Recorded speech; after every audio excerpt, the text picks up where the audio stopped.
Bones, welcome to 10% Truth. Thanks for joining us on the channel. Oh, it's my pleasure, old chap. Yes, thank you very much. And I'm having my tea this morning, and this is in honor of my friends in the UK. And I don't know if you can see it, but that's the 29 Fighter Squadron crest Very nice. on the mug there. And that was the Tornado Squadron that I was on in the UK. And I don't know if you've seen this, but um, there was a great video that came out at the beginning of the pandemic, and it was an English gentleman who was sitting on his couch drinking a beer, and he hears the Zoom meeting call go off in the background. He goes, "Oh, time for the meeting." So he jumps off the couch. He pulls on a pre-made suit that's got the jacket and tie already built in, Velcro up the back, sits down, pours his beer into a very fine china teacup, and he starts drinking with his pinky out.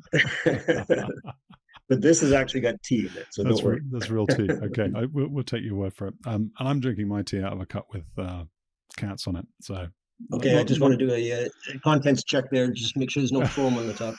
Okay, fair enough. So you've already told us you were on 29 Squadron flying the Tornado. So just for the audience at home, then I'm going to ask you to give a quick introduction on your career and what you did. But you are obviously Canadian, and you are on the channel. We're probably going to split this into two, maybe more calls, interviews. We'll see how things go. But you're going to talk about your experience as a fighter pilot flying for the Royal Canadian Air Force and on exchange with the Royal Air Force here in the UK. Yeah. With that said, then Bones, give us a quick intro. Then, what did your career look like? Oh, can of worms. But first of all, I'm actually wearing a green flying suit, and this was the flying suit that I wore into combat on my last tour of combat. And the interesting part of it is that it's actually an American flying suit. It's not a Canadian flying suit. So when we deployed to Italy, we went there about 9 months prior to hostilities breaking out in Kosovo. So we were there in the summer of '98, and we had blue flying suits. So I was on the advanced party, I was what we call the OPI, the Officer of Primary Interest for the deployment. Not the squadron commander, but the guy who took care of it. And there was a team, various teams from our upper headquarters who were there as well, getting things spun up for the deployment of the jets. And so I'm talking to the logistics officer, and I said, you might have noticed that we're all wearing blue flying suits. I said, what's the plan here? Like, if we do have to eject, because airplanes were getting shot down over Bosnia too, before the war started. I said, are we supposed to go and find a blueberry bush to hide in, or what is it? And she goes, oh, I never thought of that. So she scurried over to the American side of the base and bought a whole bunch of American flying suits off them. And fortunately, they had enough stocks, to equip us. So we all got U.S. flying suits. And then I think it took, that was that was 2 years before I retired from the Canadian Air Force. And by the time I retired, they still didn't have Canadian green flying suits. Really? Yeah, I mean, it was, and that's one, that's a funny story, but there were very serious stories of things that we totally screwed up on. So that's the downside of the Canadian Air Force. But anyway, I'll get back. So I was actually born in England. My father, I'm 100% genetically British. So both my parents were British. My father served in the British Army and the Royal Engineers during World War II. He ended up in the Far East in Malaya, now known as Malaysia.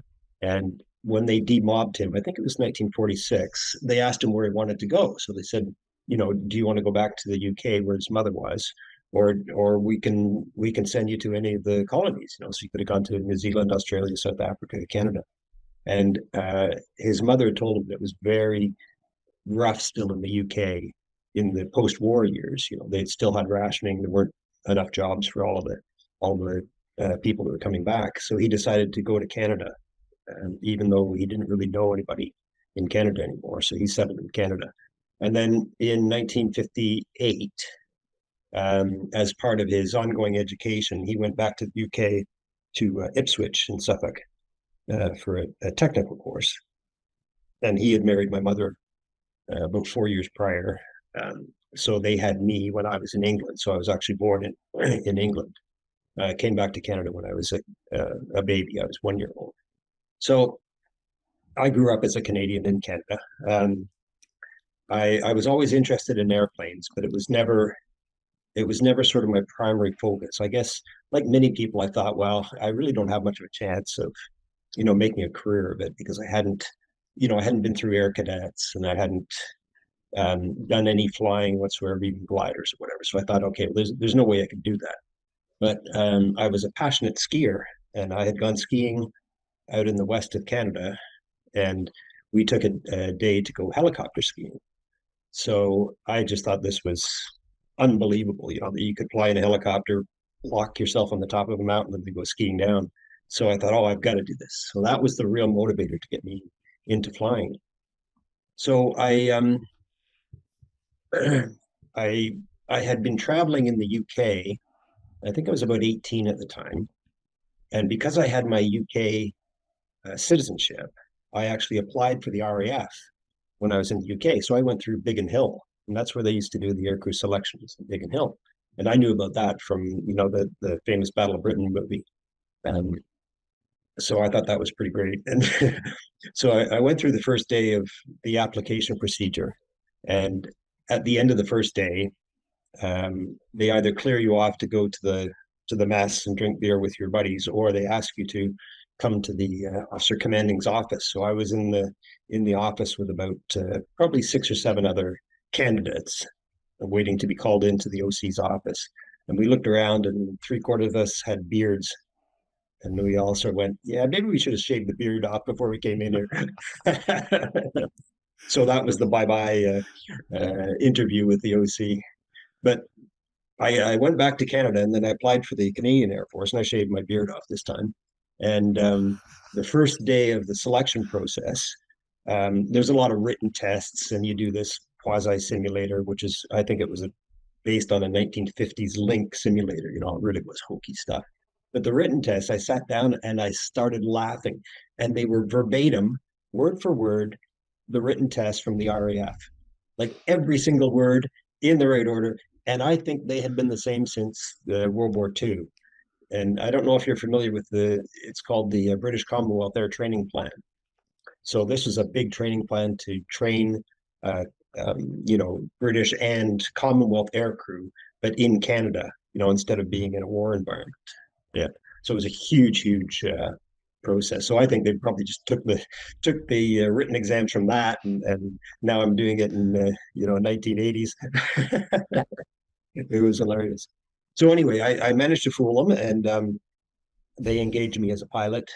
I went through all the pilot training. We do first we do the basic officer training, and that's Army, Navy, and Air Force. We're all mixed in together, and then we split off. So I had to wait, when I finished the basic officer training, I had to wait a couple of months before my flying training would start. So I went out to the East Coast to a base called Shearwater, which is near Halifax. And I just did odd jobs around there, waiting for my flying training to start. At this point, I was aiming towards flying helicopters, and they had quite a few helicopters there. They had the Sea King helicopters that embark on the ships, and then they had twin Hueys for general purpose and search and rescue. So I was able to fly in both of those. They had the Tracker, which is a maritime patrol aircraft with great big radial piston engines, which was great fun. But they also had the T-33, the jet trainer from the 1950s. So I managed to get a ride in this T-33, and I'm telling this young buck pilot, I said, yeah. I said, I really look forward to flying in this thing, but I really want to fly helicopters. And he looked at me like, what? So he took me up in this T-33, and we're doing aerobatics and formation flying and pulling G. And I went, yeah, you're right. This is what I want to do. So that's how I ended up steering towards fighters. So we go through flying training, and we start out by about 3 months on the Beechcraft Musketeer, which is piston engine, civilian patterned aircraft. And then we went on to the Tudor, which is the jet aircraft, which is still used by the snowbirds. and they were built in the 1960s. So these things are very, very old. But the Tudor was a great airplane. We get our wings on that, and then we proceed up to Cold Lake for the fighter lead-in training, which is done on the F-5.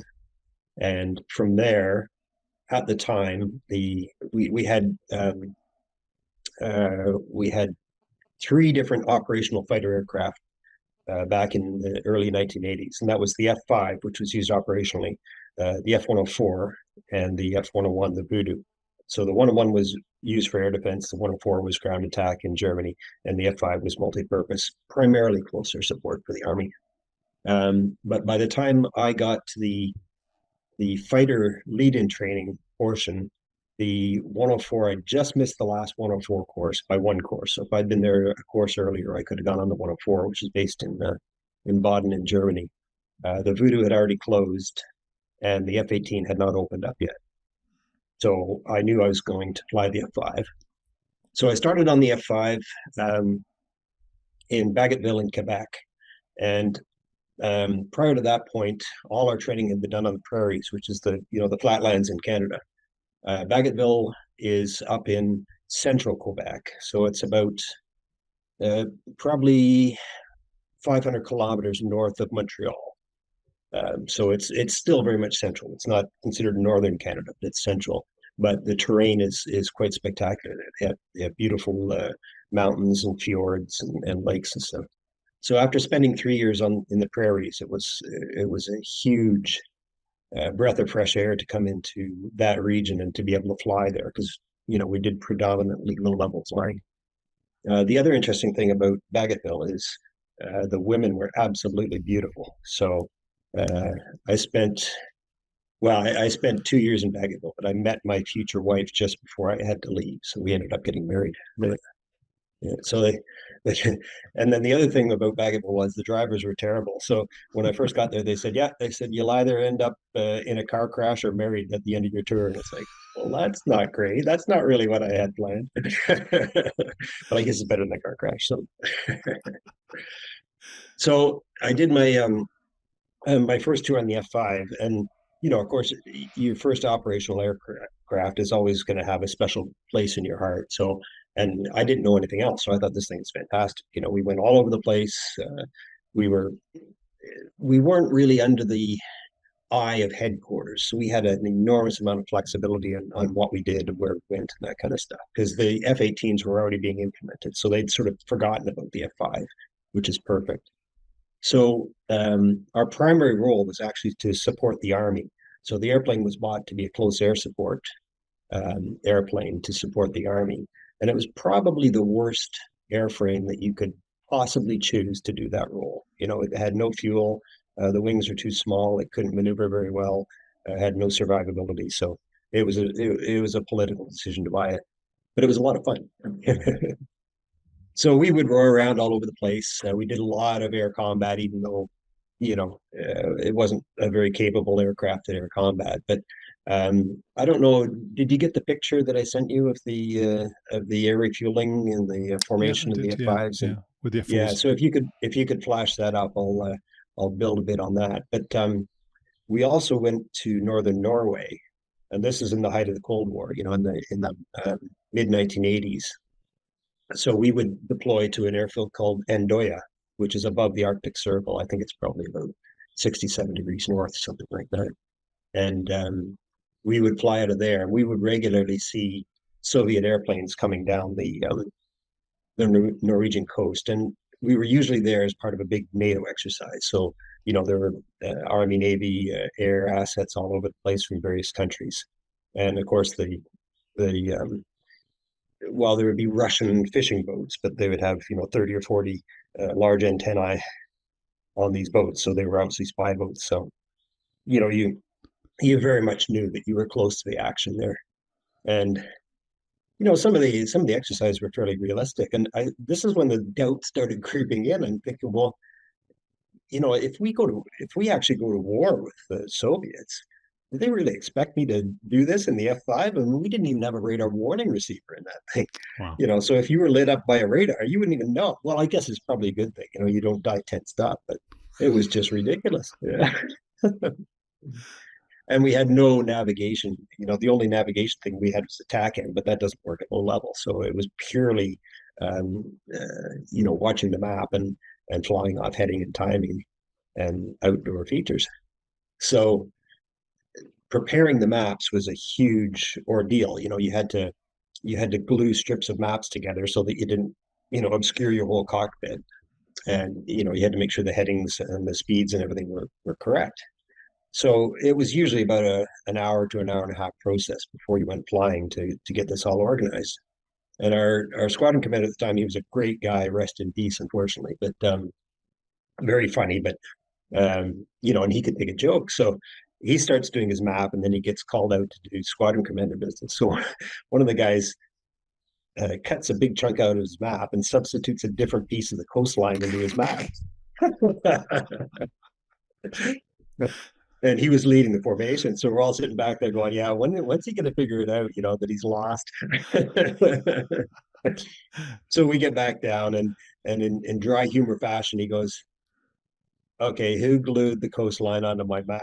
And he was following it with his thumb. You sort of track crawl with your thumb up the map, and he feels the ridge where he glued the piece onto the map. No so way. he peels it off, and he goes, oh, you buggers.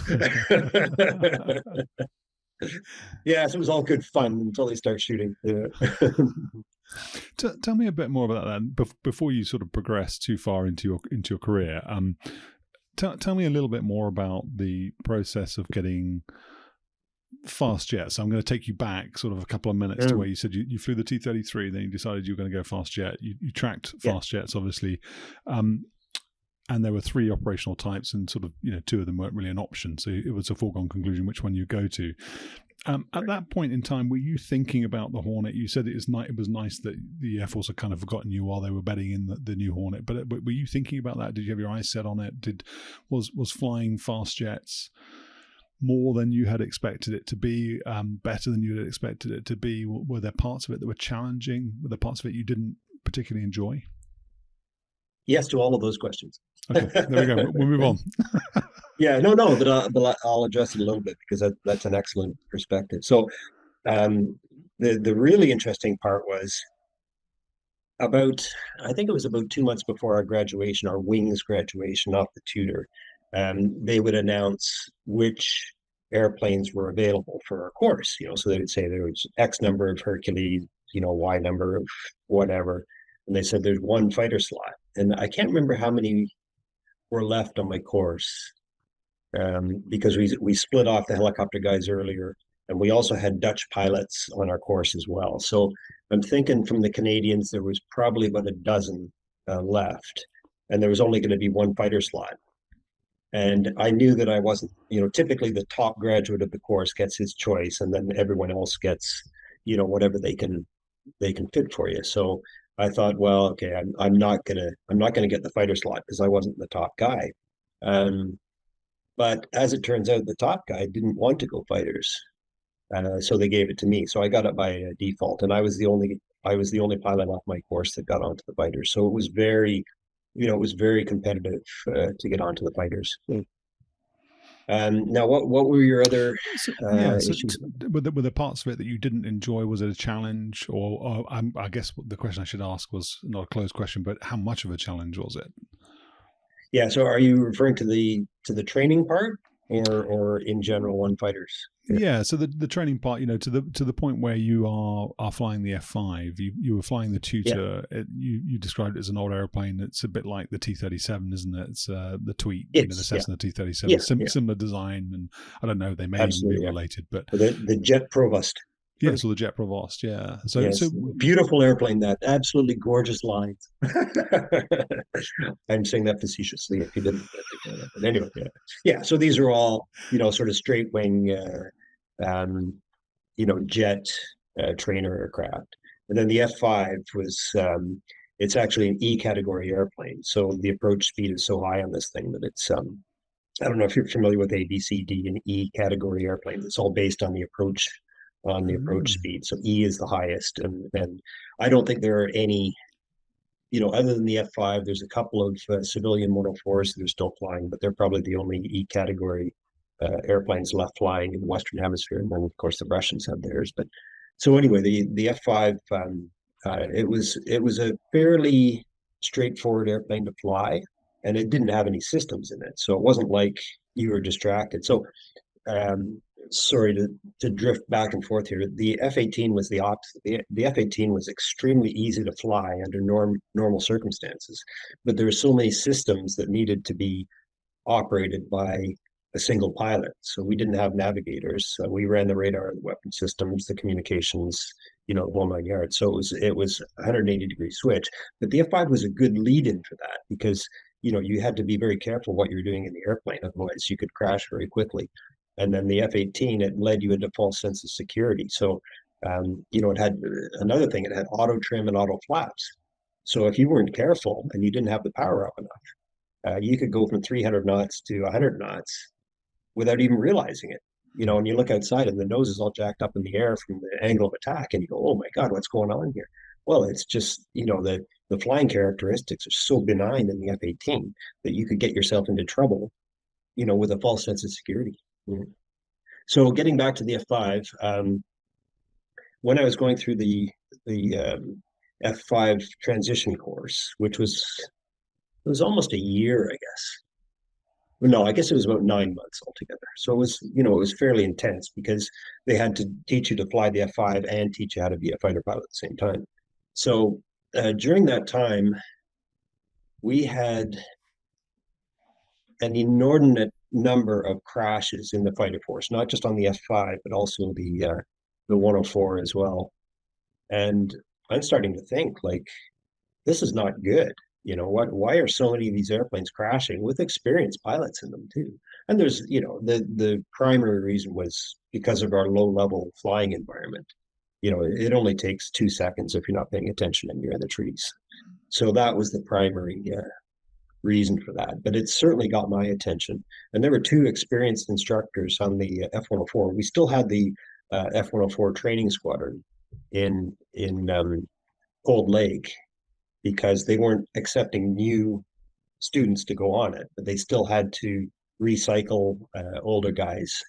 So they kept flying. They were still flying when I was there, and there were 2 very experienced instructors that went out on a dark and dirty afternoon, and they never came back. And it took them months to find their crash. They were flying around low level, and they hit a frozen lake, which is a standard thing to do in Cold Lake. And these were very experienced guys. They were second tour fighter pilots. So that's when the sort of doubt started creeping in. And, I'm thinking, and typically fighter pilots think that the first reaction to a crash is, oh, these guys screwed up. It's not going to be a mechanical thing. It's not going to be hitting a bird. The pilot screwed up. And that's our self-defense mechanism to say, it could never happen to me because I'm the greatest fighter pilot in the world, right? So that's your defense mechanism. But then I started thinking, this is serious stuff. This isn't messing around. And we're not even at war yet, So the F-5, simple airplane to operate, relatively easy to fly, no equipment in it whatsoever. So no navigation gear, no radar warning receiver. We had 1 radio, 1 TACAN, 1 transponder. So it was a nightmare even operating it in civilian airspace because typically something would fail. So we typically flew around with 2 airplanes in close formation. And if one transponder wasn't working, the other guy would use his and all that kind of stuff. But we had a lot of fun, so we flew all over. One of the best things that we did, we worked with a U.S. Navy reserve squadron, and they flew the F-4S model, which is relatively unknown. And when you can flash that picture up, I can talk about it a bit more. But the F-4S, it's called the S because it's got leading edge maneuvering slats. So these were you could deploy them at high speed and use them at high speed, and they made the airplane much more maneuverable because the S model was designed almost entirely for air-to-air. So they could do air-to-ground, but they didn't do it. It was primarily a fleet defense aircraft. And when they cleaned that airplane off, took the fuel tanks off, and we took our fuel tanks off in the F-5, we could have great dogfights against them, and they loved it. These are mostly ex-Vietnam era pilots. They were airline pilots who flew the F-4 on the weekends, and they just had a hoot, and we did too. Let me try and find that picture, Bones. Just give us a Yeah, sec. I'll keep on blathering on here while you're looking. So we used to go down to Yuma, Arizona, which is actually a Marine Corps air station, and we would fly out of Yuma and do air combat with these F-4s, and then we would go out in the evening and eat nachos and drink beer and that kind of stuff. And then in the summer, they would come up to Cold Lake. So we would deploy from Bagottville back to Cold Lake. We had an air combat maneuvering range there. But the big attraction for them was the hunting. So they would come up and do hunting and fishing, in the great wilderness of Cold Lake, which they couldn't do in San Diego, California. Yeah. Okay, let me pull it up because So what we're looking at here is a formation of 4 F-5s, with one of them being plugged in, and the 2 U.S. Navy Reserve Squadron F-4Ss. And the refueling airplane is a Ka-3. I think the official designator was a Sky Warrior, but it was known as the Whale. And this airplane, it was a Cold War, like 1950s era nuclear bomber that they flew off the aircraft carrier, and it had no ejection seats in it. So they had like a sunroof that they used to open for the launch and for the recovery. And if they were going to go into the drink, they would unstrap and try and bail out through the sunroof.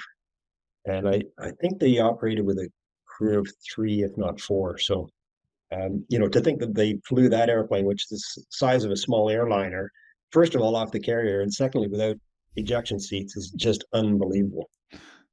So we virtually had to do air refueling because our airplanes were stripped off. And the F-5, it's carrying a electronic pod on the left wingtip, and it's nothing on the right. So those are normally used for Sidewinder missiles, but we typically flew with tip tank fuel tanks, and then either one external fuel tank or 2, under the wings. And the F-4s, they're cleaned off as well, and they would typically fly with underwing fuel tanks as well. So when we took off the fuel tanks, we didn't have a lot of fuel to play with. So we would get airborne, get up to altitude, we would refuel off the A3, then we would go out and do our air combat, and then come back and recover. So the refueling was critical to get anything worthwhile out of the trip, because the F-5s, we would have been up there for half an hour and had to come home. The F-4s, those S models, a lot of them ended up in the RAF.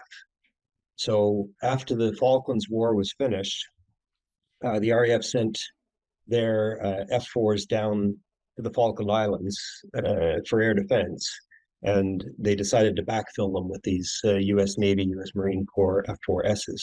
So I think it was 74 Squadron that ended up picking up these ex-Navy F-4s, and they operated them for, I don't know, maybe 5 or 7 years until the tornadoes started coming in.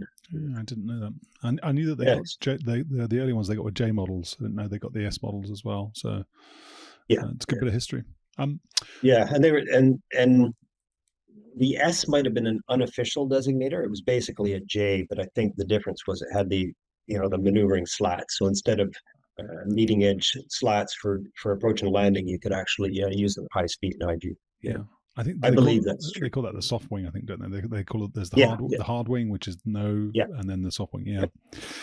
Bones, tell us a little bit about then. I wanted to go back and talk about the F-5 in the close air support mode or the Army support mode. I don't think you actually said close air support. I think you said it was to support the Army, and maybe those are two different things. Yeah. But first of all, what were you going to put on the airplane? Bombs, rockets? How were you going to support the Army in the airplane? I mean, you've already said it wasn't the right airplane for the role, and that was a political thing. But how were you trying to do it? Yeah, so getting back to the decision to buy them, in typical fashion, because our armed forces were integrated. So Army, Navy, and Air Force were all considered the Canadian Armed Forces, and we're all supposed to be one big happy family and get along with each other. But of course, the reality is always different. So the Air Force wanted to increase their presence, despite the fact that we probably had 12 fighter squadrons back at the time. So they managed to convince the Army that the Army needed close air support. I don't think it was an Army initiative to say, hey, we need close air support. The Air Force said, you guys really need close air support, and we'd be happy to furnish that for you. So the Army said, yeah, sure. We know what it is. Vietnam had just finished, and it's important. So the Air Force goes back to the national defense people and says, the Army says they want close air support, and we want to do it for them. So national defense says, yeah, sure, take it out of your budget. No, no, no, no, no, not out of our budget. It has to come from the Army budget. So then the politicians got involved, and they actually looked at the A4 and the A7, which would have been great close. Well, that's really what their job was, is close air support. But they weren't willing to build them under license in Canada, and especially in Quebec, which has inordinate political influence in Canada. So they were built under license by Canadair, which became Bombardier later on in Cartierville, Quebec. And they built them for the Netherlands Air Force as well. So the Dutch Air Force flew Canadian F-5s, but much better than the ones we had. They had a moving map, which was actually paper. Oh, really? And they had RWR and a couple other things. I think they had maneuvering flaps, whereas ours weren't maneuvering. But anyway, and we also sold them to Venezuela. So there was a little bit of export business. But the idea was that our primary role was to support the Army, and we actually fell under the Army Aviation Group. So it was called the 10th Tactical Aviation Group, which was under the umbrella of the Army, not under the umbrella of the Air Force. So the initial guys would wear berets and stuff instead of their wedge caps, and we would all laugh at them, but they were very much Army oriented, despite the fact they couldn't really do anything. So we would do close air support, and we used the whole span of weapons, general purpose bombs, 500-pound bottoms, rockets. We had a Canadian developed rocket system called the CRV-7, and we flew with pods of 19 of those rockets. And I think back in the day, each pod I think it would cost about $75,000. So every time we fired one off, we'd say, there goes another Ferrari. It was great fun. They were Mach 3 air rockets, and they were quite accurate too.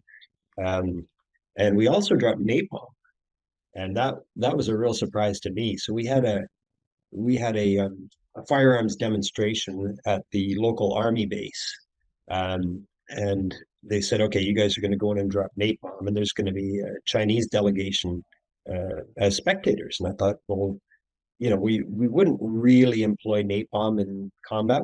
It got to the point where we sort of said, okay, we're not going to drop this anymore because of the effects of it and stuff. They said, no, but it looks great. Just go ahead and do it. So we went in and dropped napalm. And napalm is amazing because when you drop a general purpose bomb, high explosive bomb, it's fused so that it will not drop at too low an altitude, because if you drop it at 50 feet, it's going to blow you up as well as the bad guys. So typically it's about 100 feet is the minimum altitude. But napalm, because it didn't have that big of an explosive envelope, you could drop it at 30 feet. So we used to say, yeah, we'll just scrape it off on the top of the tank on the way by. So it was quite spectacular to drop it, but it's nasty stuff. So those are the primary ones, the general purpose bombs, rockets, and if we had to, we drop napalm. And so sorry to go off on a tangent here a bit, but the interesting thing is when you look at we carry luggage pods on the airplanes, if we're deploying or going cross country or whatever, and it's a canister with a door in it, and you can put all your luggage in there because there's nowhere to store it in the airplane. Well, they are all napalm canisters that they cut a door into, so it's still actually a napalm canister. They must have had a lot of them because everyone carries them, don't they? Yeah. And the Americans carry them. And just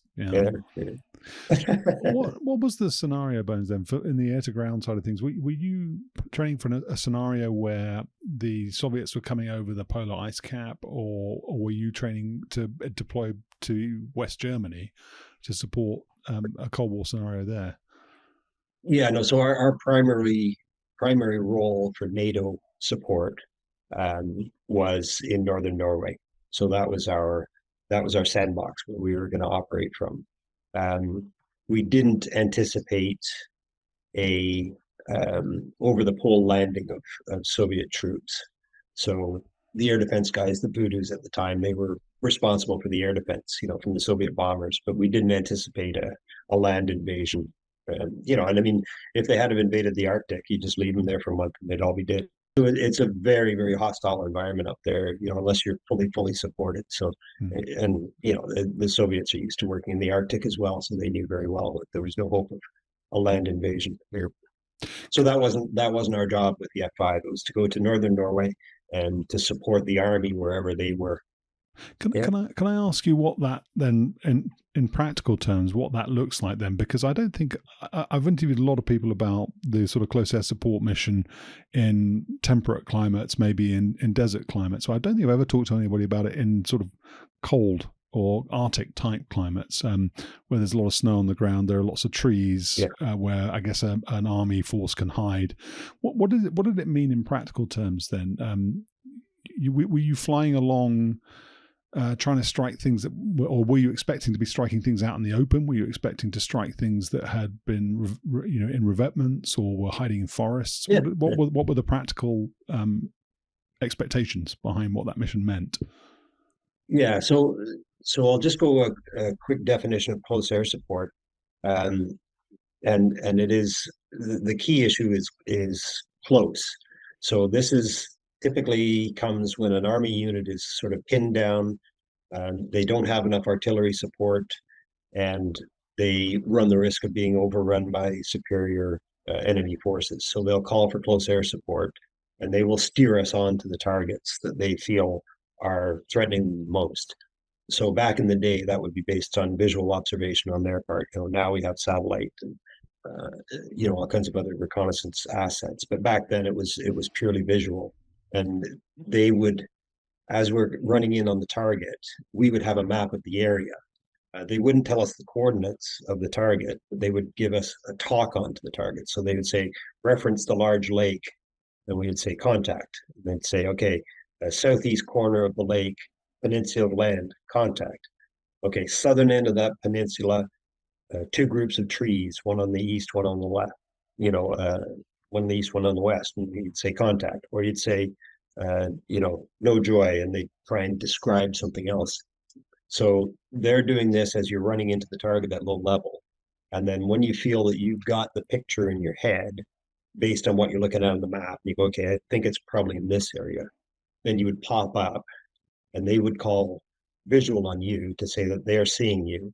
And then they would have to try and steer you onto the target while they're talking and saying, okay, my last thing was the two groups of trees, western group, southern end, concentration of forces. And you'd either say contact or no joy. And by that time, it's too late. They get to block. So it was boom, boom, boom, boom, boom. You know, as soon as you get up into the pop, you had about 10 seconds to find the target. And when you called the target, they would have to give you clearance to fire because you're so close to the friendlies that if you're flying over the friendlies to get to the enemy position, there's a risk that your bombs are to fall into the friendlies. So it was very, very demanding flying. And that's why an airplane like the A-10 is good, because they can do it much more slowly. They're much more maneuverable at low speed. And they also have, you know, they sit in a titanium cub, so they have reasonable protection from ground fire. But the F-5 had no armor. What were your expectations? And it's interesting to hear you say two things. Firstly, you know, observing colleagues having accidents and dying, and sort of realizing that the whole flying business, well, fast jet flying business in particular, was not a laughing matter. It was a serious matter. But the other was to hear you say that it wasn't a very effective aeroplane for that mission. So what were your practical expectations, if anything were to kick off? Were you expecting to be able to hit things on the ground while you were being shot at? Were you thinking this whole mission will be fairly futile? Did you, were you thinking that far ahead in terms of how effective you would be as a warfighter if it happened for real?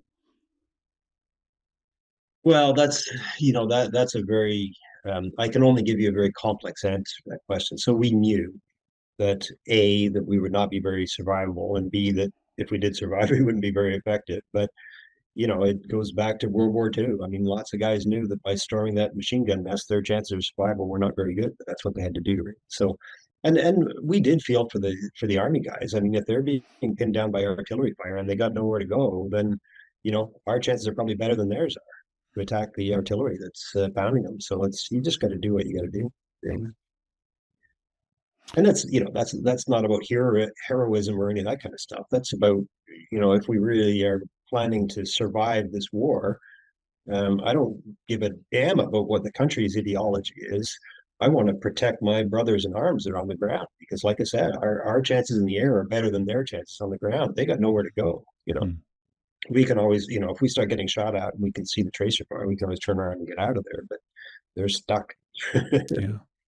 So I think that was kind of the underlying theme, and we didn't talk about that at the time, of course, because it gets back to that self-defense mechanism. You can't admit that there's a good chance you're not going to make it through this thing. So you think, okay, well, I'm the best pilot out there, so I'm going to survive. Can you expand a little bit on the low-level nav piece? I had a guy called Nick Forster on the channel. He flew Tornado GR4s and GR1s, and he talked a lot about low-level nav and flying the Hawk out Valley and Chivno in terms of sort of how they did it. I'd never heard anybody talk about tracking the route with their thumb. That's a new thing for me. How did it sounds obvious, but how did that work then? Yeah, go ahead. Yeah, so we used to, sometimes you'd have quite a large map, because we covered a lot of ground at 420 knots. So you'd have quite a large map, which wasn't necessarily in straight out and straight back. It would go out in a big circle. So we would cut the map into strips, and then we would glue these strips together in a straight line. And then you would typically we wouldn't roll it up, we would fold it up into manageable size pieces. So it would be maybe 5 or 6 inches wide, and you would have to track where you were over the ground based on your time and your heading, and based on ground features. So typically, in order to keep track of where you should be on the map, you would sort of pull the map down with your thumb, and that's how he found the piece that was glued on. Okay. And so that, what sort of scale was the map? Sorry, I'm asking really nerdy questions. Because I'm thinking about lateral deviation. I'm thinking if you get bounced and you go left or right of the line, how far do you have to go before you're off the map? Yeah, it was a nightmare. Yeah, I mean, it's all very good when you're flying on the line, on speed, on heading, but it's like you say, when you get bounced or you have to go around weather or whatever, then it starts to get real hard work. So because of the detail we needed, we actually flew with 1 to 250,000 scale maps. Typically VFR charts are 1 to 500,000. Yeah. But we flew with 1 to 250, and you had good detail on the terrain features on those, but it made very big maps, of course. So it was an exercise in administrative management in the cockpit to try and not obscure your whole vision with this map. when you first... there's a famous patch. I don't know if you've seen it for the for the SR-71 guys, and they said, you've never really been lost till you've been lost at Mach 3. So the faster you go, the farther off track you're going to be here. And I hate to admit it, but like some people I knew got very, very far off the track and had no idea where they ended up. What would you do if that happened? Just pop up and call air traffic, or get a TACAN reading because you were higher? No, so that was, the first tour I said I did in Bagotville, and we would typically go from late October to probably late March without having a ceiling above 1,000 feet. Really? So it was that part of the world where there was a lot of moisture in the air, and it was always low level clouds. So we would roar around, and we were cleared down to 100 feet then at 420 knots. So we would be roaring around at 100 feet. And like you said, if we got bounced or we had to deviate around a low cloud and weather and stuff, then you're off track. And now you're trying to get back on track to something that you can recognize. And if you don't recognize it, now you're in big trouble because you're not going to get an attack end or any of that kind of stuff. Mm. So you could pop up above cloud and, talk back to base. But even then, your radios are probably only going to work for about 100 nautical miles. So you really had to figure it out. You had to figure out how to get back to something that you recognized. And there were some big features out there, but sometimes that would get the pucker factor up for a while. Yeah. What about the terrain then? So you talked about how you sort of did your initial training in the flatlands, and then you moved to more interesting terrain in sort of central. Do you say Quebec? Is it Quebec? Yes. Yeah, central Quebec. Yes. Yeah. And I'm interested to hear you say that those two instructors in the 104 went and hit a frozen lake, and you said that's always the way it is. Are there sort of visual deceptions associated with flying over snow in the same way as there are flying low over the sea? What were the sort of visual and actual sort of physiological challenges behind flying low over that terrain? Yeah, so this has happened a few times, and a good friend of mine was killed the same way too. He was flying over a frozen lake, and it can even be quite good weather. So people talk about whiteout. Whiteout is when you lose your horizon, but when you fly over a large frozen lake, you still have a horizon. But the problem is that the shoreline, you can confuse that with the horizon. So you'll now set your flight vector on the shoreline instead of the horizon, which means you're descending. So that's one of the possibilities. The other thing is, like flying over the ocean, you lose your perspective, especially in high G turns, and you just can't visually gauge how high above the surface that you are. The rad alt works up to about 70 degrees a bank, but if you're beyond 70 degrees, it's not measuring your altitude either. So, and it's like I said, when you're at 100 feet and you're going those speeds, if you're not watching what you're doing, then 2 seconds later you get to the into the lake. I noticed your aircraft in the picture that we popped up, a green, and obviously over a sort of foresty terrain where it's not snowy. I guess that makes them difficult to pick up. But was it snowy a lot, and therefore was it easier to maintain a sort of a visual formation because of the colour? I'm curious to know whether or not green's a good colour.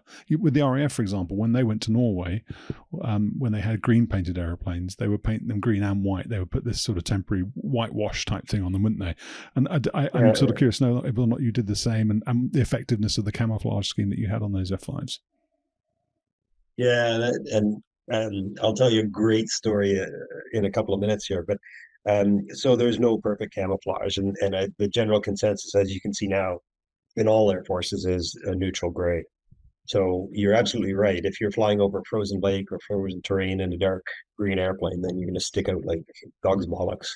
On the flip side, if you're flying a light airplane over the dark forest, you're going to stick out as well. So when I was flying the F5, we also used to do a red flag every year, which was great fun. It's down in Las Vegas, so we would stay in the city, in a hotel in the city, and then we'd fly these missions, out of Nellis Air Force Base. And I think it was maybe the second time I've been there. We deployed down there from Bagotville, and we spent the night in Williams Air Force Base in Phoenix, in Arizona. And then we flew from Phoenix up to Las Vegas, which is a fairly short hop.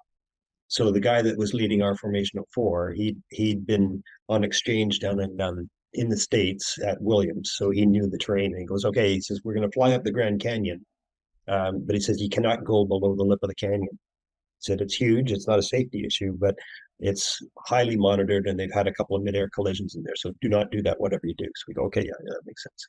So we did that, a spectacular trip. We landed in Nellis. And then a squadron of French Jaguars came in after us. And when they landed, there was a big greeting committee. So the base commander was there and a bunch of military policemen and stuff. And thought, oh, well, I guess we don't rate that in terms of international welcome, but yeah, good for the French, So we find out later that the French had flown into the canyon with their whole squadron of Jaguars, pissed off everybody, and they were getting a bollocking from the base commander when they landed. So getting back to the camouflage, they decided, because they'd operated in North Africa and all that kind of stuff. So they thought they were going to paint their dark green Jags with this, hodgepodge desert colored camouflage. So the ground crew were out there, and they did quite a nice job, actually. Like, they didn't, we would typically just slop the paint on if we were going to do that, but they actually, followed the contours of the green and painted over this desert camouflage, but it came out yellow. And it was, back then, this was in the early 80s. So most of the air-to-air shots were visual heater shots, we call them, the infrared missiles. And then you would call that out on the common frequency and said, F4 over such and such, Fox 2 kill type of thing. But whenever it was the French Jag, it would always be Fox 2 kill on the yellow Jag over this mountain. And you'd hear that over and over and over on the frequency. And it's like, oh man, you poor guys. So sometimes they screw it up. Yeah. And they would take us out for a day if you wanted to do desert survival out in Nellis. And back then we had tan flying suits, or we had dark green flying suits. Those are the two choices that we had. So a buddy of mine goes up to do this 1 day survival exercise, and he took his tan flying suit, thinking that would be the best camouflage for him. So he finished at the end of the day, and they had a debriefing, and the staff that was doing the exercise said, "Hey, Canadian," and he said, "Did you realize how visible you were out there?" And he goes, "Yeah," he says, "I couldn't really find a lot of sand to hide in." So of course all the rock out there is dark brown or even black rock, and that's where you're going to be hiding. You're not going to be out in the middle of the sand dunes, right? So he goes, "Yeah," he said, "You stuck out like a sore thumb." Wow. So camouflage is difficult. It's a hard one to call. Speaking of survival, winter survival, I guess particularly at the sort of latitude you're talking about flying, was there a serious threat of bears? It's one of the curiosities I have. Did you always fly with a pistol, for example? So if you're going to come down, you could shoot the bear. Yeah, I wish you had asked me that before. I would have sent you off a cartoon that we came up with. But so we really started getting serious about flying in the Arctic with fighters with the F-18. And I guess I'm trying to think of the years. I guess that was in the mid 80s. The Russians were getting much more aggressive with their bear patrols over the Arctic and probing our airspace. So they said, okay, we got to get serious about this. So they built a couple of temporary hangars at civilian airfields in the Canadian Arctic, and we would deploy up there and work out of those fields. And they said, okay, we got to get serious about Arctic survival here in case something happens. You got to jump out. So the first thing was, to get us a pistol, and they gave us this 1950s Browning 9mm Colt pistol, and we always had to stay qualified on that, whether it was going to Europe or to the Arctic. But it wasn't very good. These things were well worn out. And at a 9mm, that's not going to penetrate a polar bear. So unless you hit him in the eye or something like that, if you shoot into his chest, it's not even going to penetrate the fur, I don't think. Yeah. So we knew that wasn't very good. So I'll try and get you the cartoon, and maybe you can patch it in later, but it's a hilarious cartoon. And there's a F-18 pilot standing there with a smoking pistol, and there's a polar bear looking at this hole in his chest, and the pistol is about, it's like a handheld cannon, and it's the 50 caliber Bear Bopper Deluxe with depleted uranium rounds. Because we were all sitting there trying to go, well, what are we going to do? This Browning 9mm is not going to do anything. So what kind of pistol are we going to get? And of course, all the gun guys going, oh yeah, you got to get a 44 Magnum and all this kind of stuff. So he said, okay, now I'm gonna end the argument here. It's the Bear Bopper Deluxe. But the survival aspect, that was tricky too, because even if they could get the assets out to find you in the first place, so assuming that the weather is good enough, because it was going to be a visual search for you, then they have to do something. So typically the search and rescue assets would carry parajumpers, and they would parachute down and give you first aid and fire, shelter, and food type of thing if they could find you. But then you had to get extracted, and because of the distances involved, it would take quite a while to get a helicopter up there to pull you out. So we knew it was going to be a huge challenge if you had to jump out of there. So we did do Arctic survival training, which was done in the high Arctic. It wasn't just cold weather survival. This is Arctic survival, where you learn to build igloos and that sort of thing. But even then, you had to have some source of heat, and if you were injured, it was going to be very difficult. Yeah. So it was and it's like flying out over the middle of the ocean. As soon as you get out there, everything gets very quiet, and then you start hearing funny little noises in your airplane, and you go, oh. So if I can develop that story a bit more, is that okay? Yeah. Yeah. So when we deployed to Norway, we would fly with the Canadian tanker. It was a 707, civilian 707 that had been adapted for air refueling.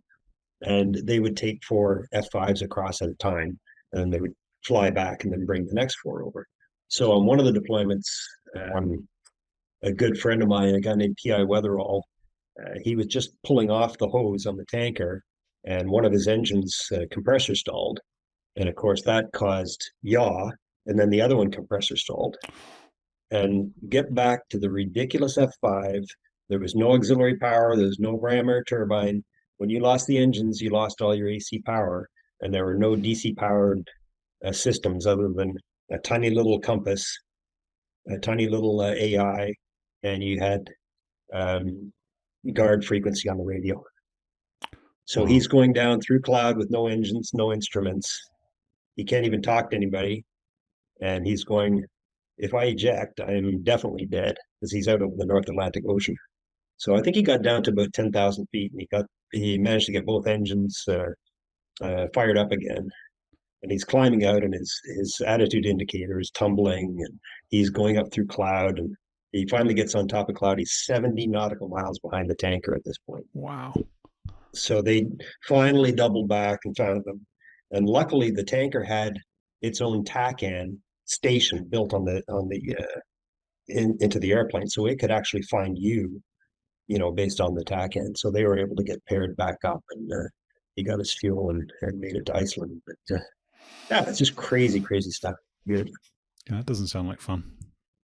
No, because I mean, if you bail out, or you're way too far from helicopter assets, unless you're close to the Greenland or the Iceland shoreline, where they have helicopters and that kind of stuff. But you're basically waiting for a ship to find you.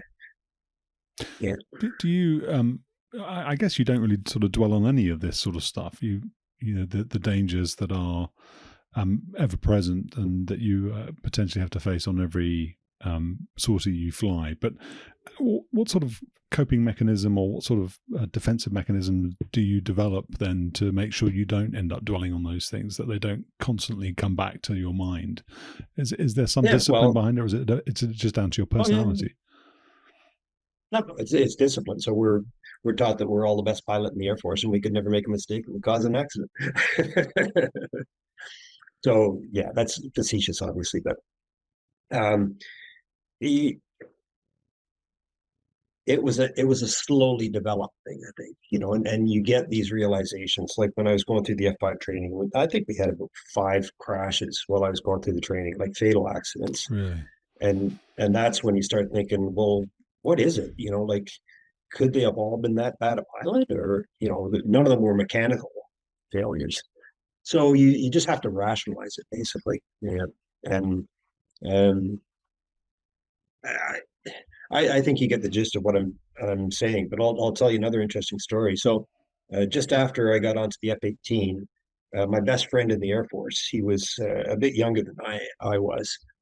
So he wasn't as experienced as I. So when we were both on the F-5 together, and then we both ended up on the same F-18 course in Cold Lake, but I ended up staying there as an instructor on the OCU, on the training squadron. And he went to the operational squadron, which is next door to us in Cold Lake. And he was deployed out to Comox, which is on our west coast, and they have a QRA facility for air defense out of Comox. And there was a fishing boat that was in distress off the west coast of British Columbia in Canada. And they couldn't deploy the search and rescue assets because the surface winds were 70 knots, like surface winds, 70 knots. So there was a bright spark in the air defense headquarters that said, well, the F-18s can fly in anything. Let's launch them off. Maybe they can find this guy. So my best friend, a guy named Leif Erikson, he had been a fisherman on the West Coast, a commercial fisherman on the West Coast prior to joining the Air Force. So he was probably over-motivated, shall we say, to find this boat. And they flew over the last known position of the boat, and they couldn't, it was noisy as hell with the winds and the storm and everything that's going through. And he wasn't sure if he was hearing this boat or not. So he thought, okay, well, I'll descend down below cloud and maybe I can see some lights. So he went off the coast out over the Pacific and descended down below cloud, but his moving map had drifted, and it was a known defect in his particular airplane. But his moving map had drifted, and he was not out over the ocean. He flew into a cliff at at 300 knots. Wow. So there's lots of lessons to be learned there. First of all, the defect, this was an acceptable defect to fly with, but it had enormous ramifications in this particular scenario. Would he have done that if he had not been a fisherman prior? No, probably not. That was, just by being out there was heroic enough on his part. He didn't need to get down beneath. And in typical fashion, the fisherman found a cove and he was fine. The rescue asset ends up dead. And this happens all the time, especially in Canada, because the environment is so unforgiving. So, yeah. Wow. It's a sad story, but there's lessons to be learned from too. Bones, tell me a little bit about the F-5 in the air-to-air role there. You did mention, obviously, we flashed the picture up. You talked about going out and flying against those F-4s and stripping everything off the jet, and it being a fun experience. So I've got two questions really around this. The first is that whenever I think of sort of fighter pilots, you kind of think of the sport of kings, air to air. Did you feel in your mind that you hadn't made it until you had sort of conquered that particular skill set? And the second is, did you conquer that skill set as an F5 driver, or did you have to wait till you were flying the Hornet before you really felt that you were that guy? Oh yeah. Well, and flying air to air in the F5 was more fun than serious. So we knew that, the only way that you could really maneuver that airplane was when it was completely clean. So you couldn't do anything without the fuel tanks. Now you could jettison the fuel tanks, which we would do. If you got into a turning fight with the adversary, the first thing you do is jettison the fuel tanks. But realistically, we weren't going to do anything. But it was actually when I was flying the F5 with the Navy, and I got a backseat ride in the F4 one time. And, so I saw it from his perspective, what he was doing. And it was quite surprising how he maneuvered the airplane. I didn't realize what they were doing at the time. So I was asking him about it. And I said, well, why are you doing that? Because typically I'll see if I can get both hands on you. Typically when you come to emerge, you're turning towards the adversary as quickly as you can, trying to get on his tail. Well, when we came into emerge, he would dive the nose down with about 35 degrees of dive. And that's, that means your velocity vector is off the adversary airplane. So I go, well, why are you doing that? You're not going to turn quick enough. And he goes, well, yeah, but it's about energy management too. So the only way to maintain your energy in these airplanes, because they didn't have 1-to-1 thrust ratio, is to take it down. And you had to do that without the other guy figuring it out, because as soon as he went down, now you're back in plane again. So if you're fighting the same airplane, that's, you're just going around in circles. So that's how I learned to do that. And that was a very effective maneuver, only if the other guy didn't realize what you were doing and match you doing it. But when I got into the F-18, we had a U.S. Navy exchange officer on the squadron. So he'd flown the F-18 with the Navy. And then we had a couple of Canadian guys who were very, very sharp pilots. One of them off the F-5 and the other had come from the Voodoo. And they had done an exchange tour with the Navy and the Marine Corps respectively, and then come back up to our Canadian training squadron as F-18 training pilots. And I would fly in the back seat with them, and it's like, holy cats, I didn't think you could do that in an airplane. But the F-18, it was just such a fabulous airplane. Like, you could do almost anything up to a Cobra maneuver and a tail slide in it, but it was so the flying characteristics were so incredible. So one of the things that I learned, and it took a long time to figure it out, we would, and especially if you're flying with another F-18, you get into these low speed vertical scissors where you're just, you're going straight up and you're trying to get the other guy to chicken out or fall out of airspeed and come down. Well, you're pretty well matched and both guys know how to do it, so you end up, you're both sort of following, and then you end up in this going down and doing the same thing on the way down. So you had to figure out some way to change the fight. And we would do a thing where you would actually, you got the nose all jacked up, probably 70 degrees in the air. You would actually kick the rudder and put into rudder aileron, which sounds like a sure way of getting into a spin. But it would actually pivot the nose around extremely rapidly. You'd usually get the yaw tone, just like beep, beep, beep, beep, beep, saying your impending spin. And then as soon as you release the pressure on the stick and the rudder, it would keep on flying. And it was absolutely spectacular to see it, to see another airplane do that. It looked like it was swapping ends. Yeah. Wow. So that was, if you're both going up and the other guy starts falling off and you're a little bit higher than him, you just kick the rudder and the aileron, and you're going to be right on his tail in a matter of seconds. Yeah. So that was one of the things that I learned on the F-18.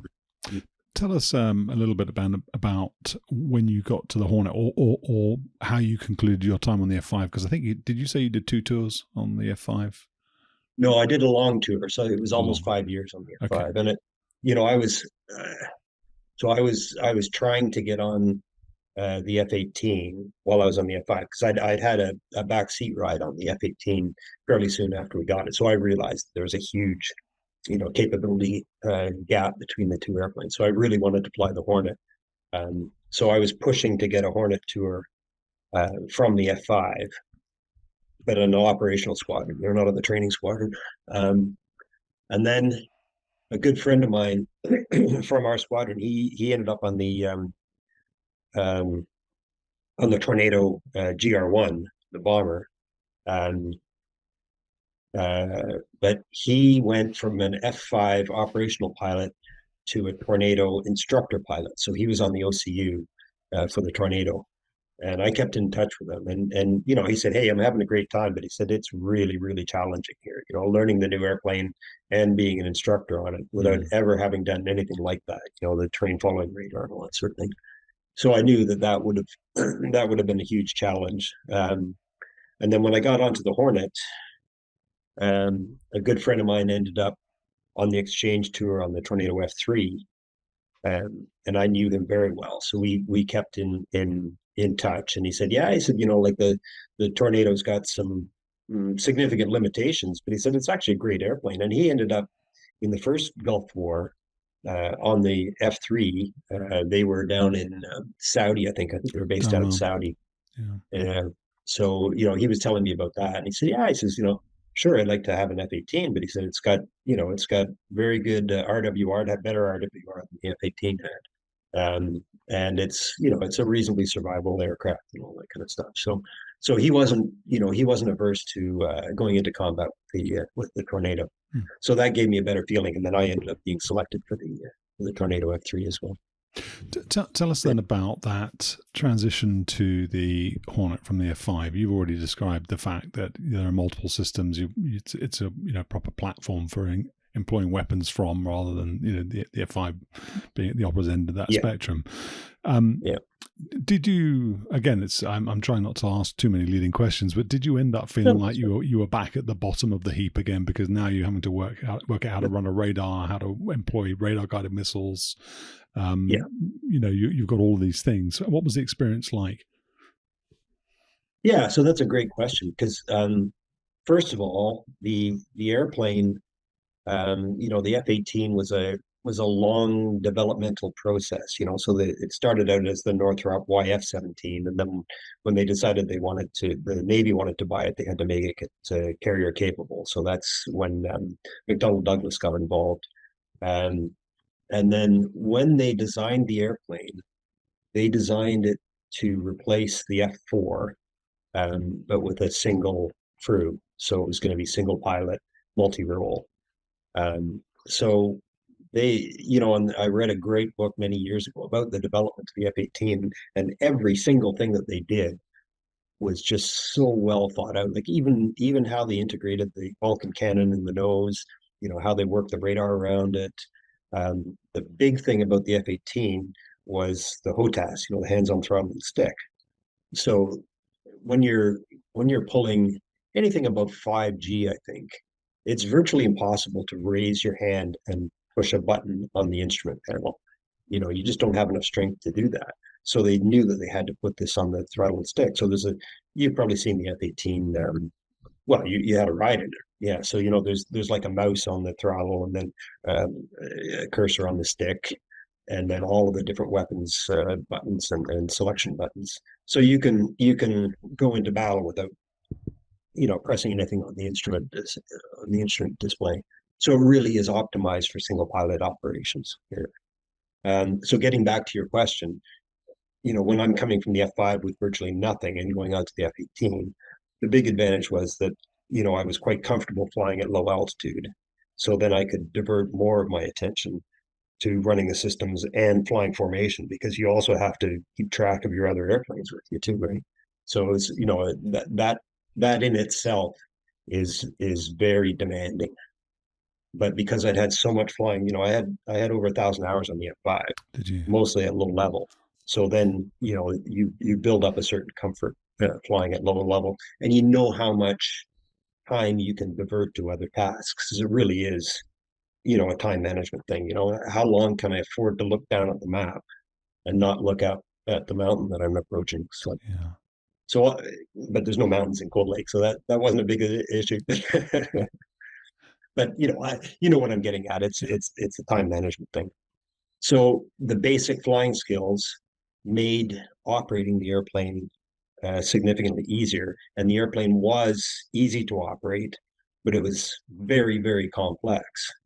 And then that's when you get into experience levels of pilots. So when you graduate from the F-18 training squadron, you're pretty proficient at operating the airplane in the tactical roles, but then you need to graduate to be a 2-plane lead, a 4-plane lead, and then what we call a mission commander, which is mass attack, multiple formations. And there's no way to do that in the simulator. These are things that you have to go and fly, and do on a day-by-day basis to get that level of experience up, so that you can run your airplane, not hit the ground, see what your wingmen are doing, find the enemy, drop bombs, or shoot them with a missile. And that's what you have to do. And there's just no substitute for experience. I mean, we had absolutely brilliant guys that at the end of their first operational tour would be fully qualified. They could do anything, but they were sort of the minority of the system. Yeah. Tell us a little bit about the talent pool then, before we sort of talk more about the Hornet itself. You've said right at the beginning you were the only guy on your course to get fast jets, and so competition was stiff.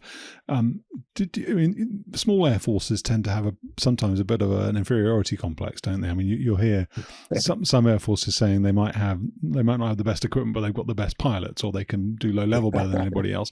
What was the level of competition like within the squadron? What were the standards like, and did you compare yourself? Well, presumably you did. How did you compare yourselves to the RAF, the US Air Force, the US Navy? Obviously, you guys are going out doing these exchange tours. You're coming back. You know what other air forces are capable of. Where did you rank yourselves, and so what was the standard within the squadron?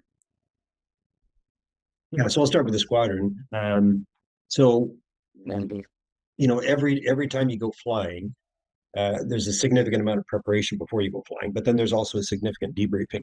And in the good old days, or the bad old days, the first guy to the chalkboard would win the fight. So he said, "No, this is what happened." Well, I thought you turned left. No, I turned right, and that's how I got on your tail. And it's like, oh, okay, this didn't seem right. So there was a certain amount of BSing going on there. But once we got into the electronic range instrumentation, where you could actually see what every airplane was doing, and we had HUD tapes, so you could see what's going on inside the cockpit, basically. Or the bravado fell very quickly to actual competence, and you could figure out who the good guys were and the not so strong pilots on the squadron. And that made a, that's a very interesting question because it made a huge difference in the typical fighter pilot. So we all think of fighter pilots, as type A personalities that go around, swaggering around and bragging about how great they are. And when you get onto the squadron, it is completely different. I mean, these are the most humble individuals that you will ever see because even the best pilots make mistakes and they can't cover them up. Hmm. So yeah, you don't want to be blowing your own horn too hard because they'll come down on you hard. And we had when I was on the training squadron, we had this guy he was absolutely brilliant. He was a mathematician. He had the brain the size of a planet, but he was also tough as nails and huge ego. And he was quite a good pilot. So we're going out doing night refueling training one day, and we're getting prepared to go. And I was on the next launch after him, but it was only about a 5 minute spacing. So we were getting prepared at the same time. And he had come from the F-104. They didn't do air refueling in the F-104. So he'd come on to the F-18 as an instructor, learn to do air refueling on the F-18, and now we're just going up to do some continuity training. And I'd come from the F-5 and we did air refueling all the time. So we're going on this night air refueling training trip, and he's going. The guys are all razzing each other in the shoot room. He's going, yeah. He says, I never tip off. And tip off is when you hit the basket, but you don't connect. So the basket goes like that, and the basket usually does this big gyration if you don't connect with it. So he goes, yeah. He says, I never tip off, and I go, okay. So he gets up there, he hits the basket, and he hit it bad. So when it let go, it went all the way around the nose of his airplane. It knocked off the AOA probe on the right-hand side. The AOA probe goes right down the intake, right into the fan. And the guy, I was on the next launch, I didn't see it, but the guys that came back, they were laughing. They said there was 40 feet of blue flame coming out of the front of the airplane and 60 feet out the back. So he had to eat a huge piece of humble pie when he came back after that one. So, hey, Cash, how did it go? Like, you never tip off. So there's no hiding. You couldn't BS those kind of things.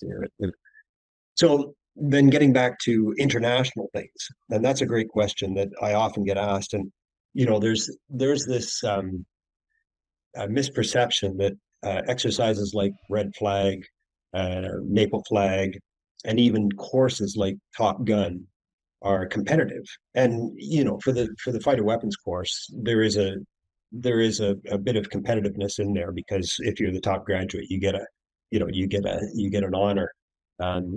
But for the exercises, Red Flag, Maple Flag, Cope Thunder, whatever you call it, the kills, the air-to-air kills are registered. The bomb hits versus misses are all registered. It's all electronically monitored, but they don't come up with a tally at the end because quite often you get 4 or 5 countries participating, but they don't come up and say, yeah, Canada was the best, US was number 2, UK was number 3. Now there's nothing like that. But as you go through it, you can kind of see which countries are doing better than others, just based on an informal assessment from the debrief. So then you get back to pilots, and you say, well, you're from such a small air force, then surely you have a much bigger talent pool to draw from. Therefore, the fighter pilots who are, like I'm not making this up, but they are at the top of the heap, in terms of military pilots, right? So, we would expect that the Canadian pilots would be head and shoulders above everyone else, and that's not true at all. So it's such a complex environment, and there's so many things involved. There are a few superstars that stand out in every Air Force that I've worked with. But to say that one Air Force is head and shoulders above the other, it's a hard thing to do. I mean, probably the USAF has the best training program and the best operational program, operational continuity program. So they tend to be very, very good pilots, but they have career issues too. So, they're on an up and out program. So after you've done one tour, you're looking at getting promoted to major. And as soon as you're a major, you're now in the career stream. So now you have to work on all your staff work too. And the RAF has professional aircrew status, so I don't know if they still have that. Yeah. And that's really what you need. You need to say, do you really want to be an air commodore, or do you want to be a fighter pilot? And that's the best system. Canada has sort of a hybrid system, so it's not recognized. There's no formal professional aircrew, but if you're not pointing towards being a career officer, then they will keep you around for quite a while. And it's probably based on supply and demand. They just don't have enough experienced pilots around. But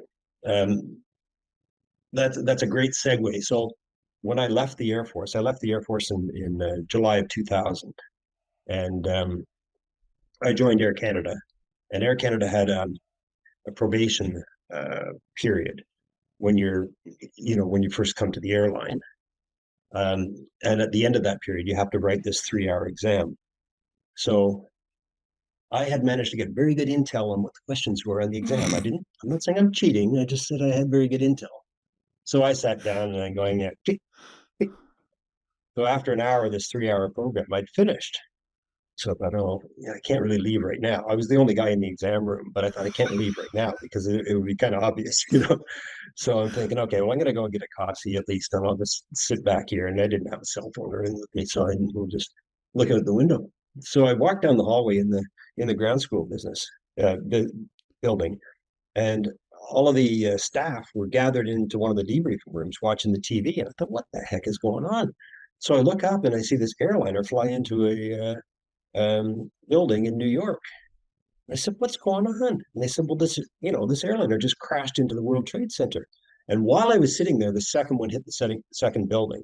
And I went, okay, it's not an accident now. My life just changed. Right? So that, going from the Air Force to the airline ended up being a significantly bad idea. So I knew that the airline was going to be drastically affected for probably several years. And eventually in 2003, Air Canada declared bankruptcy for various reasons, not just for 9/11. So I was going to be laid off. And I contacted the Air Force and I said, hey, are you interested in taking me back in? They said, oh, yeah, absolutely. So I said, okay, great. I'd really like to go to Bagotville on an operational Hornet squadron. I know they're really short on experienced pilots. I'm willing to do that. And so, oh, no, we can't offer you that, old chap. No, you can go out and be an instructor at Moose Jaw, Saskatchewan, for a couple of years. And I said, no. So that's how pig-headed the Air Force was. They were short on pilots. They were stretched to the limit because they were on 24-hour alert duties because of the threat of more airliners coming over.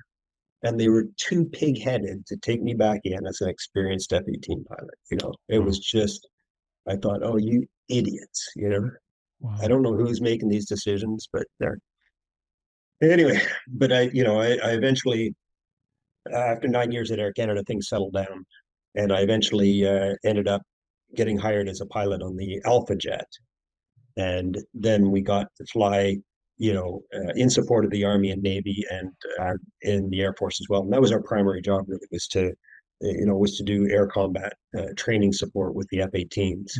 And the Alpha Jet was, it had nowhere near the performance or the technical abilities of the F-18, but all of the pilots were highly, highly experienced F-18 pilots. So as soon as we saw the F-18 pilot make a mistake, we knew what the mistake was, and we knew how to capitalize on it. So we could beat them in certain situations, in dogfights. I'm talking, not just in the big complex air battles. How would you do it? So we've jumped ahead a little bit, but let's talk about that. Yeah. So how would you? So the Alpha Jet would be familiar to most people listening to this, but that's a simple 2-engined little fast jet trainer used by the Germans and the French. Very much like the Hawk. Like the Hawk. Yeah. So how would you beat a Hornet in an Alpha Jet?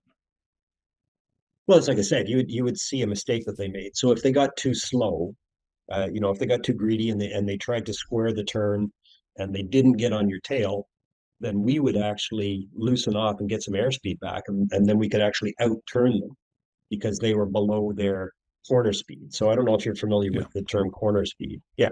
So that's the speed where you can pull the highest G. And typically that's the best place to fight the airplane. Yeah. So when we saw them get down to like 200 knots, if they didn't dump the nose and get airspeed back right away, then we knew, okay, well, I've got you now. Yeah, and it was that simple. So it would take a while to get back on the tail, but there was no escaping at that point.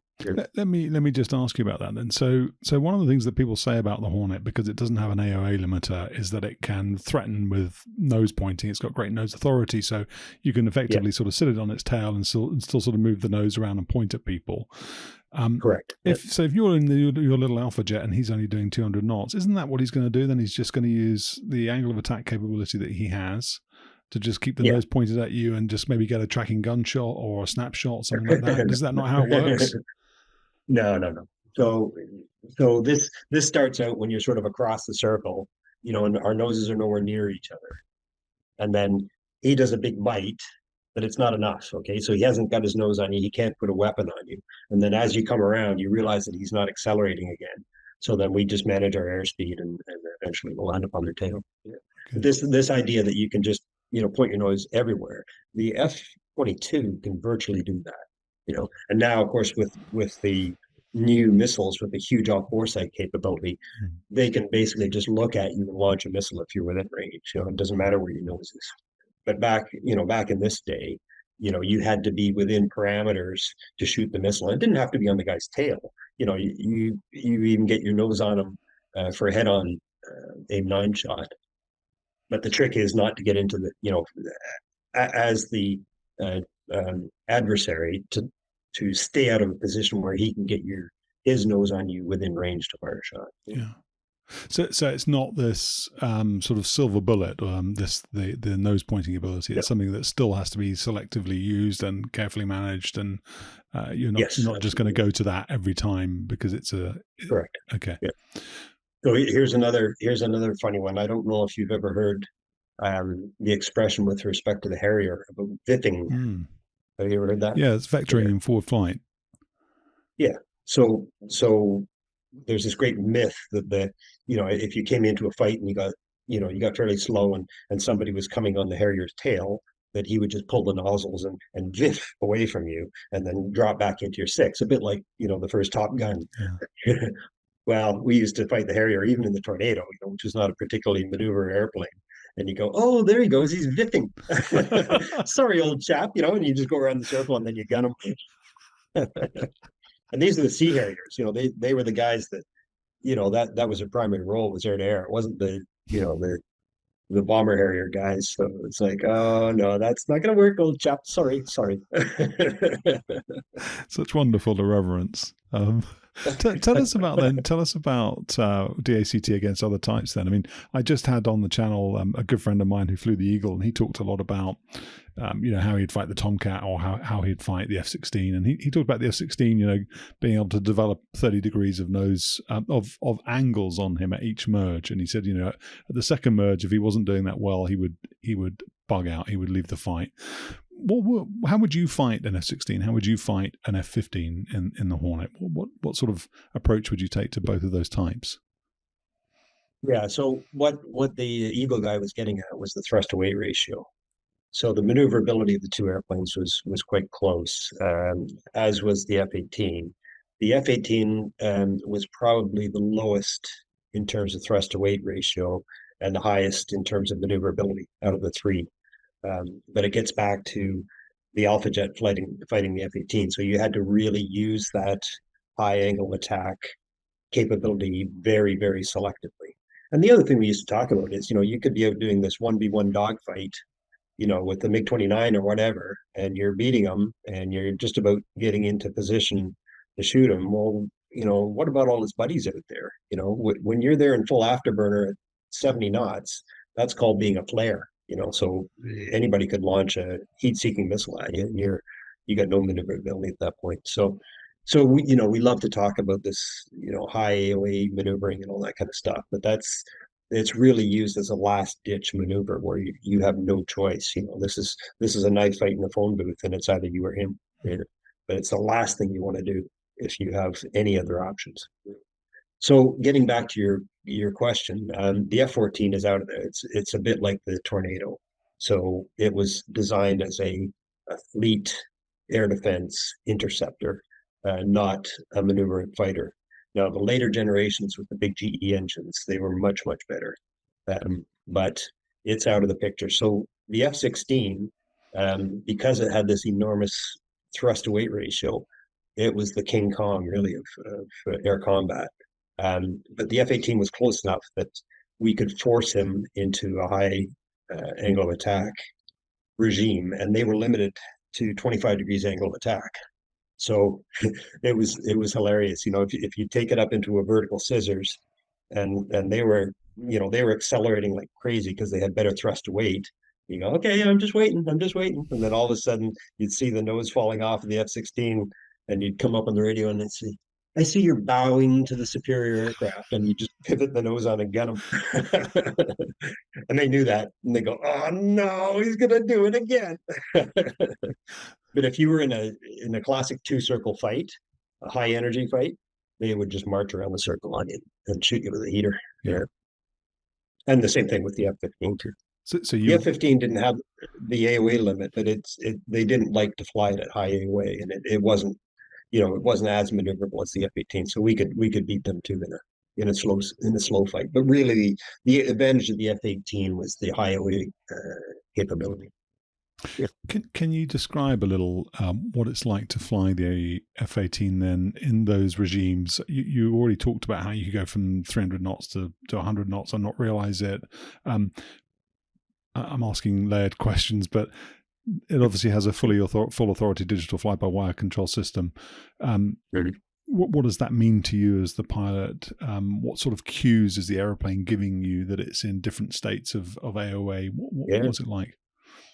Yeah, that's an excellent question. So the full authority fly-by-wire system had built-in safeguards. So when you got to a certain AOA, and I can't remember what it was, you would lose the auto trim. So all of a sudden you're flying along slowly and you're going, why is the nose so high in the air? And then all of a sudden the stick comes forward and you're pulling back and you go, oh yeah, I'm only doing 120 knots. And it was the same thing when you're doing the maneuvering. So, when you're pulling at high AOA, it requires a significant force on the stick to keep the stick back because you're losing the auto trim. It says, no, you don't want auto trim right now. That's your worst enemy. So now you're into fully manual with protections, but you're basically flying a manual type airplane. So you would feel it. The other thing was when you got above about 20 to 25 degrees AOA, the airplane would start shuddering. And what was happening is it's the airflow coming off the leading edge extensions of the airplane. And you can see that they extend right up to the front of the cockpit. But the air curls around that and it hits the vertical stabilizers in the back. And on one of I think it was probably the first trip we did on the conversion course on the F-18, we would get into a high angle of attack situation. And the instructor would say in the back seat, he would say, okay, I have control. Now you look back at the tails. And you could turn around, you could see the tails because of the bubble canopy. And they were doing this. It was scary to see them. Wow. Yeah. So after about, I think we had them for about 3 or 4 years, they discovered some significant cracking in the tails and also in the longerons and the fuselage. So they actually grounded the fleet for, I think, about a year and put all kinds of reinforcements in. And they also put the what are called the Lex fences on the front edge of the leading edge extension. So it's these two blades that sit up on the Lex, and that detours the air. Yeah, you can see it just above your left shoulder there. Yeah. That detours the airflow outboard of the vertical stabs. Yeah. And it was scary to see. Like I flew it before they had the Lex fences in, and the tails they're no kidding. They're doing this. Wow. You're going, ooh, that's probably not good. Yeah. Did you have then 7.33G and then a 9G override, something like that? Could you?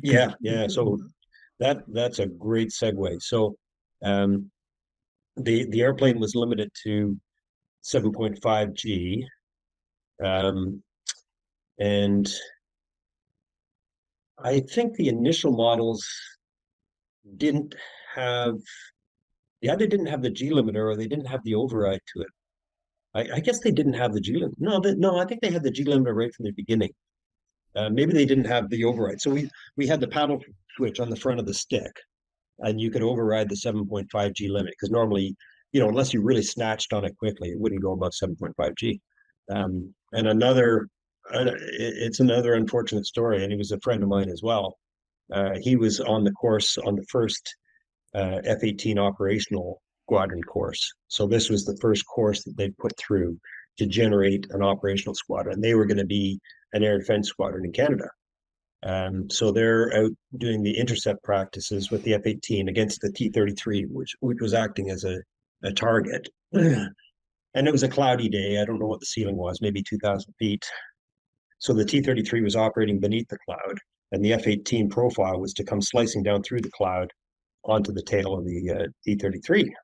And these guys had, maybe 20 hours on the F-18, and they were sending them out solo to do this.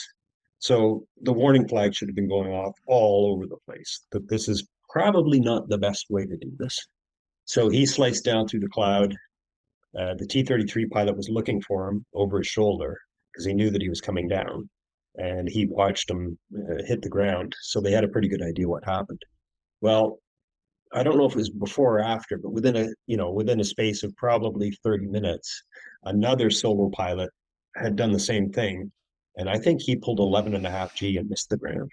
Wow. So, yeah. So I don't know. I can't remember whether the paddle switch was there or it had different limitations before or after. But, the other pilot was the guy that was very fortunate that he didn't end up in the same position. Yeah. It's crazy things like, why were they doing that in the first place? And especially with a solo student, at least put an instructor in the back seat, because we had all kinds of 2-seat airplanes. It wasn't like we were short of airplanes, but, put an instructor in the back seat because we know this is potentially a very dangerous profile.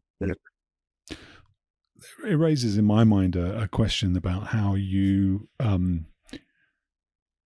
sort of operationalize, let's say, a new weapon system like the F-18. You're coming from F-101s, F-5s, sort of older generation, sort of, what are they, second generation fighters to a new third generation or fourth generation fighter. Are you sort of then in the Canadian Air Force, are you having to develop all this stuff yourself from scratch? Is this a symptom of the fact that you're doing that, or are you bringing in US Navy tactics and then saying, are they giving you their tactics and you're saying, well, okay, well, because it's, it's a long range radar, you've now got the AIM-7 Sparrow, and then the AIM-120 is going to come along at some point in the future. How much of it do you have to make up yourselves? How much of it do you take from other places and then just modify? Yeah, so when the F-18s were delivered, McDonnell Douglas at the time, they provided us with the technical manuals for the airplane, and the U.S. Navy provided us with the tactical TAC manuals to employ the airplane. And plus, we had Canadian pilots on exchange with Navy and Marine Corps F-18 squadrons prior to us having them delivered in Canada.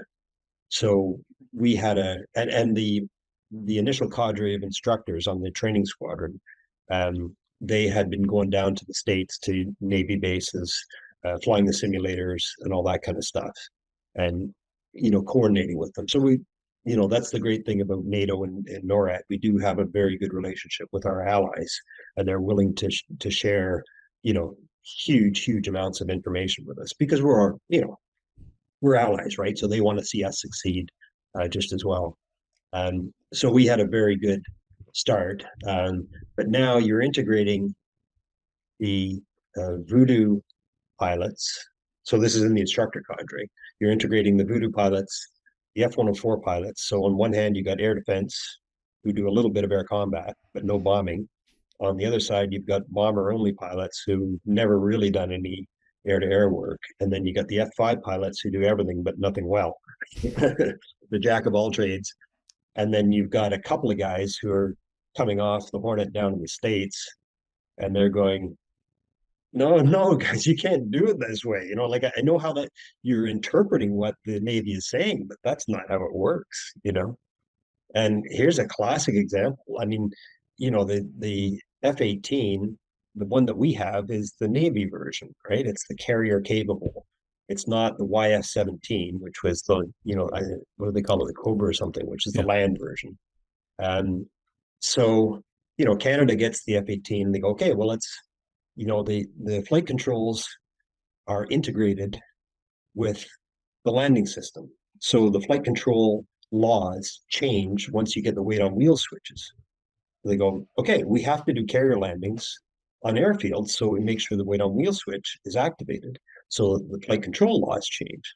And it's, like that in itself has caused a couple of crashes because if you have a big crosswind, the typical pilot will put into wind aileron and opposite rudder to keep it straight, right? And then if you, when you land, typically the into wind wing will lift, so it'll come up. Well, if you jam the aileron into that, the rudder will go that way as well, and then you go off the side of the runway, and that's happened many times in the F-18. Wow! So you have to be careful with it. This is it's there to protect you, but it can kill you just as quickly. Wow! So getting back to my story, the Canadians said, okay, well, we got to do carrier landings. Every landing's got to be a carrier landing. You can't do greasers because you're not going to make that weight on wheel switch.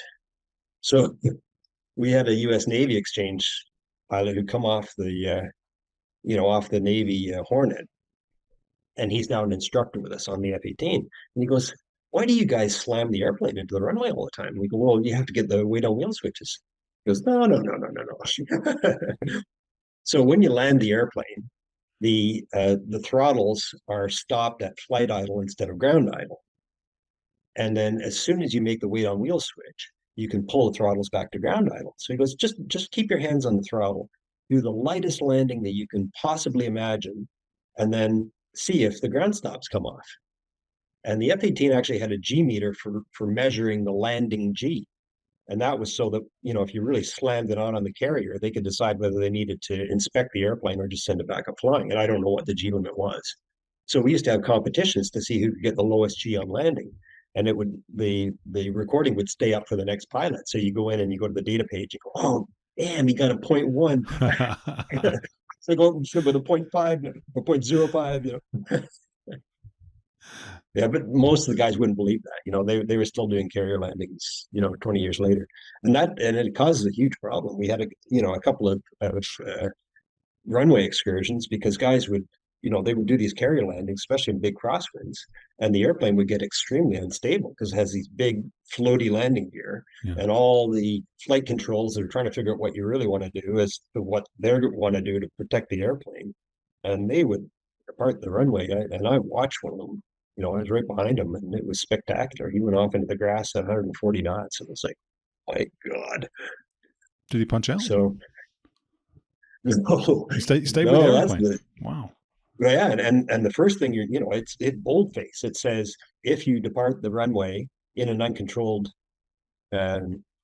situation, eject. Not maybe consider eject. It was an order to eject. So I see him go off the runway. And there was dirt and mud spraying, probably 40 feet in the air. And I go, he's not ejecting. So I expected to see the airplane tumble into a big ball of flames. But the infield was absolutely saturated, and it was quite soft. So he just went zinging off the side of the runway, and he said it was quite smooth. So he said, okay, well, I'm going to stay with it. So he eventually comes to a stop in the infield, and the emergency egress is either open the canopy with the electric switch, which takes 15 seconds, or jettison it. So he pulls the jettison handle to get rid of it, and the jettison handle didn't work. There was a problem with the explosive charge. Wow. In the jettison. Now he could have ejected through the canopy with the seat, but that's not ideal. So he did the ground egress, and by the time I was behind him, and by the time I did the overshoot, I could see him hoofing it across the infield. So I go, okay, he's okay. Wow. Did that result in did that result in a change then in terms of landing technique? Is this decentralized? Does the squadron boss decide what you use? Do you decide it as individual pilots? Does the Canadian Air Force decide it? What? Yeah, so it's driven by the oversight, the sort of tactical oversight of the F-18 fleet, and I had so this was on the operational squadron, but I had previously been an instructor pilot. So I spoke with the guy that went off the side of the runway, and I said, well, tell me what happened, and he explained what he did. And I said, so are they still, this was after I'd finished 2 tours from the training squadron. So I'd been out of the loop for probably 6 years at that point. So I said, are they still teaching that on 410, in the training squadron, that you should do firm landings? He goes, oh yeah, absolutely. Yeah. So we had the accident review board, and I went in to talk to the investigator, and I said, we can't keep doing this. Like, this is crazy. There is no reason to do hard landings in the F-18, and I explained it to him. I said, I'm not making this up. Like, I was an instructor on the F-18. And the system wouldn't believe us, because somewhere 15 years ago it was written that you should do hard, firm landings so that you activate the weight on wheel switch. Wow. But guys would bounce, and then the airplane's doing this as it's bouncing, going from one mushy landing gear to the other mushy landing gear. And now the flight controls are all over the world, so you're now along for the ride. Basically, you're out of the loop. Wow. It was crazy stuff.